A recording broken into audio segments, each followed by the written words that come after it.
ভারতের পররাষ্ট্র সচিব বিক্রম মিশ্রের সঙ্গে বাংলাদেশ সেনাবাহিনীর প্রধান জেনারেল ওয়াকারুজ্জামানের সঙ্গে বৈঠককে গোপনীয় আখ্যা দেওয়া ভুল হবে বলে মন্তব্য করে পররাষ্ট্র উপদেষ্টা মোহাম্মদ তৌহিদ হোসেন।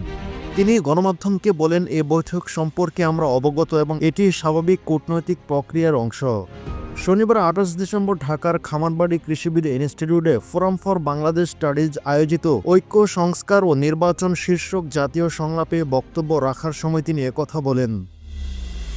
ভারতের পররাষ্ট্র সচিব বিক্রম মিশ্রি গত ৯ ডিসেম্বর ঢাকায় ফরেন অফিস কনসালটেশন এফসিও নামক পররাষ্ট্র সচিব পর্যায়ে বৈঠকে যোগ দিতে আসেন। সফরকালে তিনি বাংলাদেশ সেনাবাহিনী প্রধান জেনারেল ওয়াকারুজ্জামানের সঙ্গে বৈঠক করেন। এ বৈঠক দুই দেশের মধ্যে নিরাপত্তা, আঞ্চলিক সহযোগিতা এবং ভূ রাজনৈতিক বিষয় নিয়ে আলোচনা কেন্দ্রিক ছিল। পররাষ্ট্র উপদেষ্টা মোহাম্মদ তৌহিদ হোসেন বলেন, এ ধরনের বৈঠকগুলো দুই দেশের স্বার্থের সমন্বয় এবং নিরাপত্তা সহযোগিতা বৃদ্ধির লক্ষ্যে অত্যন্ত গুরুত্বপূর্ণ।